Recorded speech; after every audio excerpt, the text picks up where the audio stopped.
S&P Global Ratings, positive outlook para sa ekonomiya ng bansa. Ating tatalakayin kasama si Undersecretary Domini Velasquez, ang Chief Economist ng Department of Finance. Usec Velasquez, magandang tanghali po. And magandang tanghali, welcome. Nina. Welcome to Bagong Pilipinas. Thank you for inviting me also. Ayan, hihimayin sa atin ni Usec Velasquez, no? Itong S&P ratings, ano bang ibig sabihin nito at impact sa ating bansa. So, pakipaliwanag po muna sa amin, Usec, no? Itong credit rating ng S&P Global Ratings sa Pilipinas na mula stable ay itinaas sa positive. Ano po ang ibig sabihin nito? Okay. So, meron tayong tinitingnan na iba-ibang credit rating. So, bigyan ko lang ng background. So, yung malalaki doon is S&P, Fitch, at saka Moody's. Tapos may dalawang Japanese na credit rating agency, tawag naman doon R&I at saka JCRA. Yung dalawang Japanese, A na tayo, di ba? Etong tatlo, investment grade tayo on all credit rating agencies. Si Moody's at si Fitch were actually 2 notches below an A rating. So parang pag titingnan mo, parang ladder siya, di ba? Dalawang steps pa para maka-A rating for that. Si S&P actually 1 notch na lang, so 1 step na lang. Tapos ang ibig sabihin itong latest na report nila na positive yung outlook is actually within 12 to 24 months if nakita nilang mataas pa rin yung economic growth natin, nag-consolidate pa rin yung fiscal natin, kaya deficit to GDP bumababa, debt to GDP bumababa, they actually can make a decision to upgrade us. And this credit rating para siyang score eh. So kunyari parang tao, 'di ba?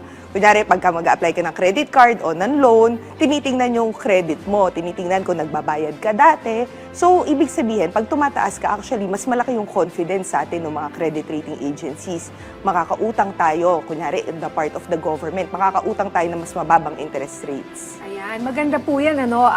Magandang positibong development sa ating bansa. So, kumpara doon sa lahat po nitong mga agencies na to, na nagbibigay ng credit rating po sa atin, pinakamataas sa ngayon itong sa S&P po, ano? S&P, yes. But the others are not bad. Not bad. We're all investment grade rating. For the Japanese ones, we're all rated A already. So, ano na lang, parang we expect not just S&P, pero si Moody's also to move. Kasi actually, nung before pandemic, gusto na tayo i-upgrade ng mga iba. Kunyari, may intention na sila, they've been communicating with us to upgrade us. Kaya lang na pandemya tayo. So ngayon, dito nagsa-start. What we want to do is, by the end of the Marcos Jr. administration term, we get to an A rating. Sana nga po, no, tayo umaasa dyan. Ngayon, para po sa mga ordinaryong mamamayan na nakikinig po sa atin ngayon, ano po ba ang mga batayan sa pagtataas nitong credit rating outlook ng isang bansa? Oo, siguro sa tingnan natin yung iba-ibang sector, 'di ba? May mga 4 siguro. Yung isa, yung economy. So yung size ng ekonomiya natin, alam natin na during the Marcos administration, nag-grow yung economy natin, yung GDP natin ng 6%. So ngayon, parang for the year to date 5.8%, pero in-expect natin, not just us, even if you look at kunyari IMF, World Bank, ADB, around 6% for us. And we're the fastest growing daw. We're the second fastest. Second to Vietnam. Second to Vietnam. Oo, but still substantially higher than a lot of the ASEAN countries. So, yun yung isa. Pero tinitingnan din, hindi lang naman yung size ng ekonomiya, di ba? Yung tinatawag nating GDP per capita. So dahil mga 110 million Filipinos tayo, hinahati-hati nila yon, di ba? Yung kung magkano yung kinikita ng bansa per country, yun medyo mas mababa tayong konti. Kaya isa yun sa mga hurdles also. What we want is to bring a lot of more Filipinos out of poverty, bring them to the middle class para tumaas yung income nila. Tapos yung second, siguro tinitingnan kami sa DOF, ito yung namin under sa amin, yung fiscal performance. Ibig sabihin, what we want is bumababa yung deficit. Ibig sabihin ng deficit, so ngayon nagkaroon tayo ng deficit. Ibig sabihin, mas mataas yung expenses natin kaysa sa kinikita. So kumikita yung gobyerno through taxes, through some other non-tax revenues, yung income ng mga GOCC. So ngayon, meron tayong deficit. Last year, that was 6.1% of GDP. This year, our target is 5.6% of GDP.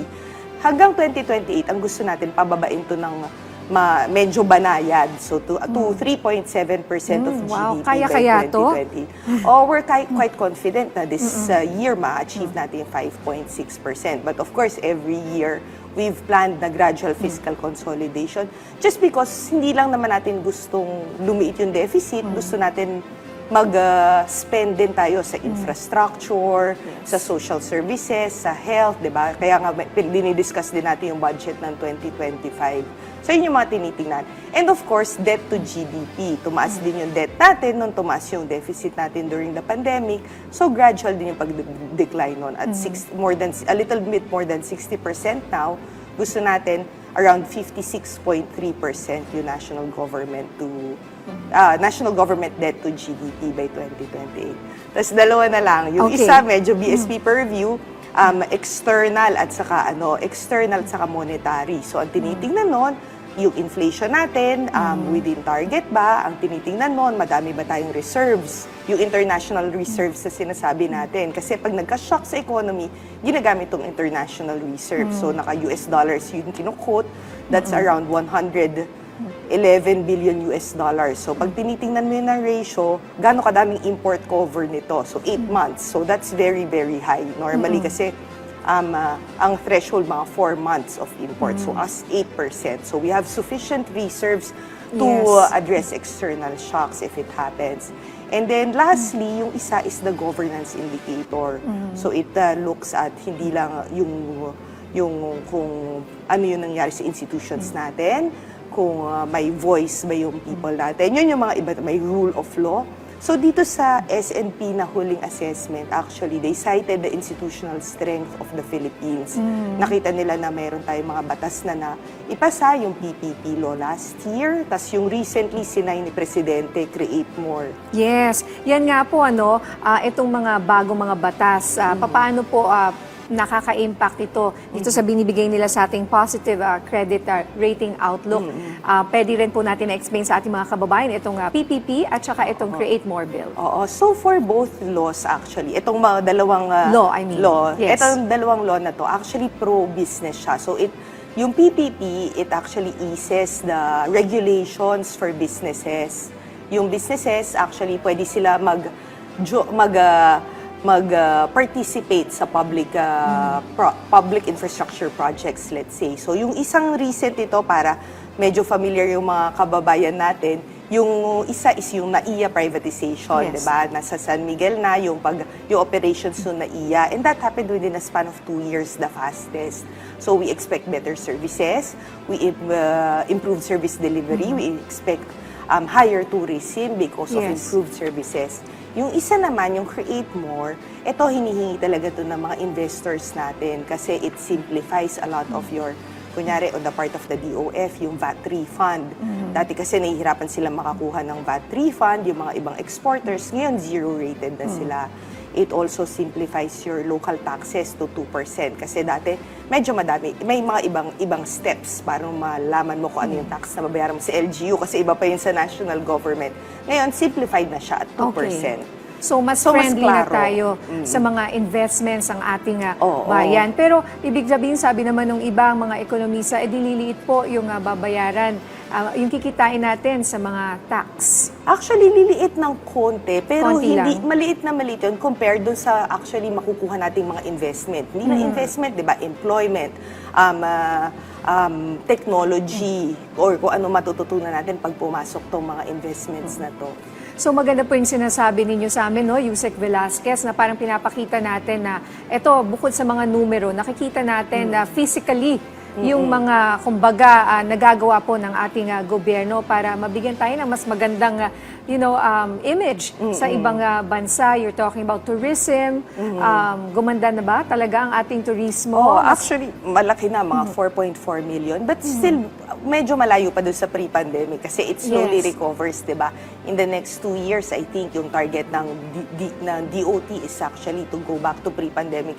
I think pre-pandemic, more than 8 million tourists yung dumadating sa atin. So ngayon parang medyo nasa kalahati, but growing. Oo, but we have 3 months left. I think hanggang September yung data. So sana... So mga 6 million siguro. Yeah, hopefully. Sana ganon, di ba? Sana. Well, usually naman po ang dagsa niyan is the holiday season, no? Usec. Pero you were also talking about infrastructure at kasi kaakibat ng nito, kahit na sabi mo DOT, kasama rin dyan ang DOTR. Yes, So, yes. pati DPWH. Correct. So, lahat po yan, parang whole of government approach. Oo. So, ang ginagawa natin, meron tayo mga priority legislative measures. So, on the part of DOF, actually, may dalawang napasa. Yung isa, VAT on digital service providers. So, actually, yun yung mga Netflix mo, Yes. yung mga Amazon Prime mo. It's not a new law kasi yung mga local, yung mga domestic suppliers, meron na silang VAT 12%. It's just a leveling of playing field na even yung mga foreign, meron silang 12% VAT. So, tumaas nga ng konti yung mga in-announce dati ng BIR eh. Oo. Yes, kaya nagreklamo yung iba, paano yan? Ba't naman tataasan Netflix at mga, di ba, Amazon and Oo. HBO Go? Pero yun, di ba, ginagawa lang natin level dun sa Yes. ginagawa natin sa domestic suppliers. So, yung domestic meron silang VAT, dapat yung foreign din, di ba? Tas And then, maganda po yung mention the airports, ano? Kasi yan yung unang makikita ng mga investors pagdating sa ating bayan. Talagang napaka-importante na they get a very good first Correct. impression. Correct. So that's why we have more of this mga PPP like yung bagong airport po. Ay, yung airport po natin ngayon. Sa At NAIA, sabi niyo may na- dalawa pa. May na-award na yung Lagindingan and I Yes. think si DOTR is lining up other airports to be privatized. Kasi di ba dahil archipelago tayo, hindi naman pwede train lang. So kailangan talaga yung mga regional airports natin up to international standards also. What about peace and order, security, yung ganun po? Isa rin yan sa mga factor Correct. kung na magbibigay sa atin ng mas magandang imahe sa ibang bansa. I think, kunyari pag kinakausap namin mga ibang investors, of course, yung peace and security sa West Philippine Sea, always yan, kumbaga, naka-flag sa kanila, Yes. di ba? But you know, it's been being managed very well. It's something that will always be there as a risk. Pero yun nga, based sa dati pa, na ma-manage naman to, so hindi yan masyadong, kumbaga, hindi nila tinitingnan. So it's not just the Philippines, it's the region also. That's true, right? And also the feeling of security pag nandito ka sa Pilipinas, like on the ground. Pag Correct. ikaw ay foreigner or sabihin natin expat or 'di ba, dito ka nagtatrabaho. Ano po ba ang general sense of feeling sa ating bayan na is it something na papadala ko diyan yung aking mga businesses at negosyo dahil safe at maganda sa Pilipinas? So, hindi ako familiar ha, pero wala naman kaming kumbaga narinig in terms of kung takot sila pumunta dito. Wala namang ganon. Actually, I was talking to an investor recently. Binention nga niya na mabilis lang siya sa NAIA. Oh, that's good news. Recently, Yes. oo. Okay. So mula naman po dito sa mga fiscal policies ng administration na na-mention po natin, no, ano pa po ang mga hakbang ng pamahalaan para po ma-reduce itong fiscal deficit at paano po nakatulong ang mga reforma, investments at mga proyekto po sa S&P credit rating ng ating bansa? Oo. So ngayon sa Department of Finance, dalawa yung tinitingnan namin. So isa yung policy, so yan yung mga legislative reforms, yung VAT on DSP, Real Property Valuation Act. Magtataas ng konti yon yung revenues natin. Isa din is actually improving yung the tax administration sa BIR at BOC. Yes. So actually, as much as possible, what we want is to get more tax collections without imposing new taxes, di ba? Ayaw natin Okay. magtaas ng tax as much as possible. If we can do this through digitalization, through data sharing para mas may data, kunyari si BIR, pwede natin gawin yon. So yun yung mga focus ni Secrecto ngayon until 2028, until the end of this term. Okay. At ano po ang target ng pamahalaan na credit rating outlook? At ano po ang mga hakbang para po makamit natin ito? You mentioned, syempre, ang goal is to get a higher rating. Oo. So ang gusto natin, when tinatawag tayo na nag-start si Presidente Road to A Initiative, na Yes. maka-A rating tayo. So kaya nga very happy kami dito sa S&P na actually pag nag-upgrade ng outlook in 12 to 24 months, they have to act on it, whether they upgrade us to A- or stable lang tayo. So ang ginagawa natin, tinitingnan natin, meron tayong whole of government approach, may committee na tumitingin, di ba? So tinitingnan natin kung ano magagawa sa fiscal. So yun, mas DOF, si BSP will be there, OSAPEA is there, yung office ni SECGO in terms of ease of doing business, and other, kunyari ARTA, NEDA, we're looking at the various indicators para ma-improve talaga yung credit rating natin. Usec, may tanong po mula sa ating kasamahan sa media na si Ivan Mayrina ng GMA News. In your view, how will the current political climate affect the positive economic outlook? Will this create the perception of political instability and push investors away or at least go on a wait-and-see mode? Ito pong nangyayari ng mga nakaraang araw, lalo na.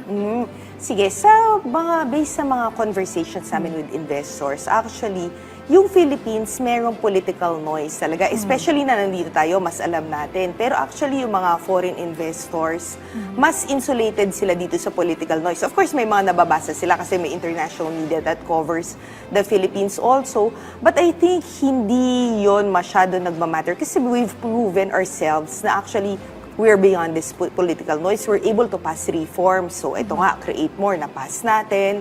We're able to consolidate our finances. And parang kumbaga, kaya tayo merong positive outlook from S&P is because may track record na tayo na nagagawa natin to. Kahit ano pa ang political noise, it's not just this administration, di ba? Before, nag-upgrade na tayo, I think during President Aquino's administration, nag-start yung naging investment grade rating tayo. So yun lang, nagtutuloy-tuloy Tumataas lang siya siya. even during the time of President Duterte. During the time of President Duterte, para meron silang gusto nila i-upgrade uli. Actually, it was because of the pandemic na nagkaroon tayo ng konting change in outlook. Pero na-revert naman yun, nabalik naman yun actually to stable and positive. Kasi nung pandemya, hindi lang naman tayo actually yung medyo nagbaba na rating. Kasi lahat tayo, di ba, we spent during the pandemic. So lumaki yung deficit natin, lumaki yung debt natin. So kung na-survive natin yung time ng former administration, hopefully, ma-survive din po ngayon kahit anong mangyari. So these are just noise you're saying. So the government continues to do its work. In and it terms should of, not affect. Yes, in terms of investments, you Yes. know, parang I think ang tinitingnan talaga nila the economic strength of the Philippines, how we're able to pass reforms, how we're working with both Congresses to actually pass reforms.